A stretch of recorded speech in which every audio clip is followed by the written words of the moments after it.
కొంచెం సైలెంట్ బాబు, కొంచెం silent please.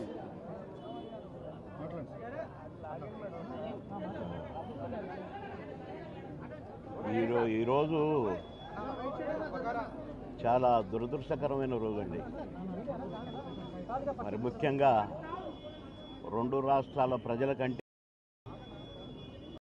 నాకే ఎక్కువ ఆత్మీయుడు కోటన్న. సినిమాల్లోనే కాదు, బయట కూడా ఒంటరిగా కలిసినప్పుడు కూడా, ఫోన్లో మాట్లాడుకున్నప్పుడు కూడా ఆ సెటైర్లు యాజ్ ఇట్ ఈజ్గా సినిమాల్లో ఎలాగైతే పాము ముంగిసలాగా అలాగే ఉండేది. నిన్నగా మొన్ననే ఫోన్ చేశాను, మొన్న సాయంత్రం ఒక షూటింగ్ సందర్భంగా ఫోన్ చేస్తే ఎక్కడున్నావురా అన్నాడు. వాళ్ళని దగ్గర ఉన్నా అన్న. అరే ఎప్పుడు వస్తావు అంటే రేపు వస్తానా అన్న. అంటే చాలా బాగా మాట్లాడాడు. మామూలు జోక్ సార్లేవో ఇవన్నీ ఉంటాయి కదా మావి.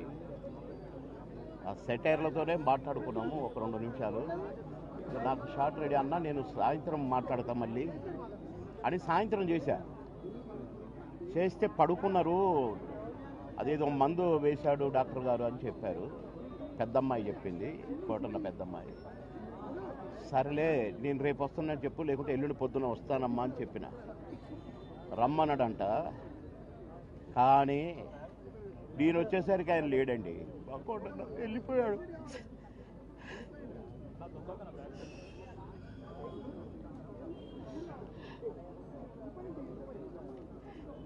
ఇంటికి వస్తే ఎంతో సంతోషంగా రారా బోరు కొడుతుందిరా అనేవాడు. ఇప్పుడేమో హాయిగా పడుకున్నాడు.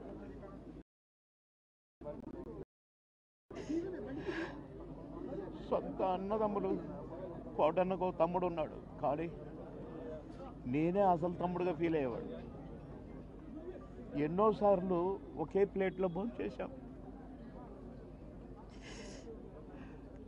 అన్నం ముద్దలు కలిపి పెట్టేవాడు నాకు. తినబాయ్, టైం తక్కువదిరా అని అనేవాడు. మేము ఎక్కడ ఏ ఊరిలో ఉన్నా, ఏ లాడ్జిలో ఉన్నా పక్క రూములే. మళ్ళీ ప్రొడ్యూసర్లు మొత్తుకునేవాళ్ళు, మీరిద్దరు ఒకటే రూమ్లో ఉంటారు కదా, అయితే ఆయన నీ రూమ్లో ఉంటాడో లేక నువ్వు ఆయన రూమ్లో ఉంటావు, మాకెందుకండి నష్టం చేస్తారు, ఒక రూమ్ డబ్బులు వేస్ట్ అని అనేవాళ్ళు. అదే ఇదే అని చెప్పేవాళ్ళం.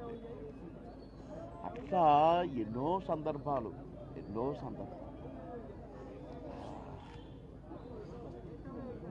మాటలకు అందని సందర్భం ఆ ఇద్దరం. కనుక కోటన్న ఆత్మకు శాంతి చేకూరాలి.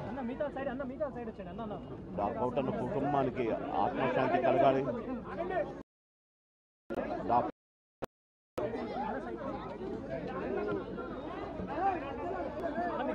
కోటన్న మనవళ్ళు ఇద్దరు అన్నకు శాంతి, ఆత్మకు శాంతి కలగాలి.